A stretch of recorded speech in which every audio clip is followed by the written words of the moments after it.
Hey everyone, welcome back. My name's Matt, and today I'm continuing the series in which I go through Dark Souls 3 and I show my tips and tricks for how I like to beat the bosses on Soul Level 1. Alright, so as you can see here, we're at Smoldering Lake, everyone's favorite. Let's say hi to it quickly. Everyone's favorite arrow shooting device. All the way up there. It's actually not that hard to avoid, but you know, for new players and the first time you go through, it's pretty brutal. Anyway, we're here to fight the Old Demon King. So, plus 10 short sword, going to be really solid here. The usual suspects on the rings for the most part: Lloyd Sword Ring, Chloranthy Flynn, Lloyd Shield Ring. And we are going to take... Actually, I'm going to save these for a specific boss coming up next, just so I have them to be good. But Gold Pine Resin will do a lot of extra damage to the Old Demon King. But for the strategy I'm doing, it's not going to make too much of a difference. So the Old Demon King, on higher levels where you have a lot of DPS, this boss is an absolute joke because like you really don't even have to think much. So like if you come in here with the Sellsword Twin Blades, you know, let's say you have like a good quality build going, somewhere around 30 strength, 30 dex, and a good amount of stamina. All you have to do is throw on the Gold Pine Resin, literally waltz on in there, and just start mashing away. And yeah, he'll be dead in no time. For this is a little different since the damage isn't as high. His attacks are really simple to like tell and avoid. So like what I like to do at the beginning of the fight, it's a little bit different the first time you go in because he'll be like asleep. So you can sprint up to him, get a few hits quickly, and then back out. Now there's two attacks that I like to get damage on in the first phase. There might be another one I'm just forgetting. But one will be he'll take his big demon axe thing, and he'll like wind up. As he's winding up, all you have to do is sprint straight in, get underneath him, and he'll just swing over you. You won't get hit. Get a few hits, and then instantly, as soon as you're done with your 2 hits, keep running straight through to get out. Because if you stay underneath him, he'll either like slam the axe down and make fire right underneath him, which you'll get hit by, or he'll do a combustion attack. I think like Dark Souls 1 combustion, that was really solid. But he'll do that and you'll get hit by it. So anytime you attack, you want to get 1 or 2 attacks and then sprint right through and get out of there. I mean, honestly, that's pretty much it for the first phase. I'll show the attacks a little bit more in detail when we get in there, because I'm sure you'll see all of them, because it's going to take a little bit of time. But in the second phase, it's a little more of the same, except he adds 2 new attacks in that you just want to completely avoid. The first one will be he'll slam his staff into the ground a few times and create this big fire circle that starts from him and then goes out into the arena and comes back, and then sometimes it goes out again, just depends. Anytime you see that, you see the staff slam, just run away as far as possible. Let that move just time out and then get back to the fight. Another move that can be pretty damaging, but also really easy to avoid, is he'll start swinging the axe in the air, kind of like waving it around, and he'll summon all these like fireball meteor things. All you have to do, there are like 4 different huge pillars in there that are made of like dead stray demons and stuff. Let's say you're in the middle. Let's pretend like the bonfire's in the middle of the arena right here, and the demon just threw up the staff and is throwing all those fireballs around. All you have to do is run to one of these pillars. We'll pretend like this grave post is one. You want to just get behind it from wherever he launched it at and just stand there. All the attacks will go into the pillar. You don't even have to dodge or anything.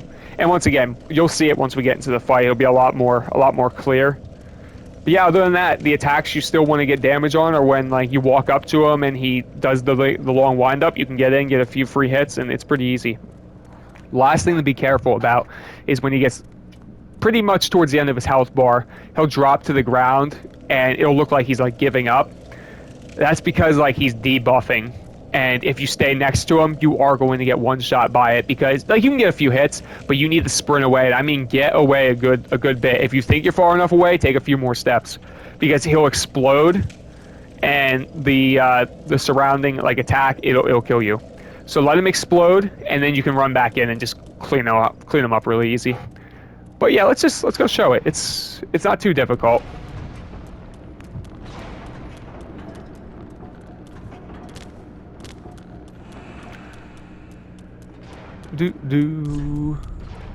Alright, so like I said, we're gonna go in. He's sleepies. Little sleepies. We're gonna run in. Get some hits here. Nice. 4 hits, then we'll back out. Good. Yeah, that's another reason. Always back out. We'll run up to him. This is a good one to run straight into to get like 3 hits. I guess I forgot to mention that one. But yeah, he'll do that where he does like the fire strand. Just literally run straight into it. That's the attack I was talking about. And you want to get out right after that. I was a little slow there, but it's okay. Alright, here's the attack where it goes all the meteors. So just start waving in the air. Literally just get behind one of these things. You're good to go. Every single attack will hit it. Beautiful. You don't have to worry about him like coming up too close.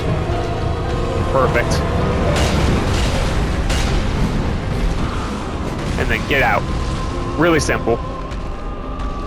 Oh, does it again. Really easy to avoid. You'll see all these fireballs in the air. Just come get behind one of these pillars.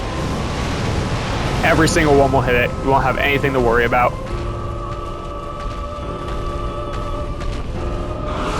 I don't usually like to attack that one just because he's so quick to follow up. Alright, see how he's slamming his fist into the ground? He's going to spawn the big fire circle, as you can see right now. So just get far away. Let the thing eviscerate, and then you'll be good to go. I was a little far away to be able to try and get in there to attack that, but just if you're too late, just stay far out of the way. You'll be good to go. There we go. Don't panic if your first roll doesn't let you out. You'll get stuck. Just keep rolling. You'll be good. All right, another one of these attacks. Really simple. Just come hide right behind these pillars.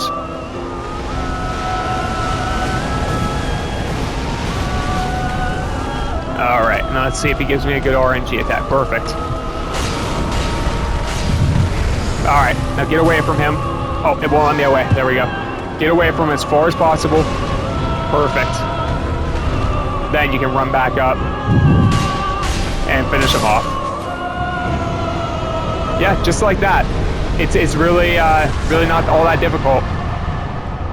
As long as you just attack when it's safe. It's pretty simple boss. Yeah, so other than that, I don't think there's much else to add. The second phase, really simple. It's just like the first, except there's a few little added tricks, but they're so easy to avoid. They're nothing crazy. Like any boss, you might struggle a few times at the beginning, but once you learn the patterns for yourself and start seeing them and being able to react, it'll be a piece of cake. And having +10 is always solid as well. Anyway, I hope you all enjoyed. Hope you maybe learned something. I'm on to Volnir now. Should be another fun time. He can be a little more tricky just because of the RNG, but we'll talk about that in a little bit. Anyway, thanks for watching. I'll catch you later.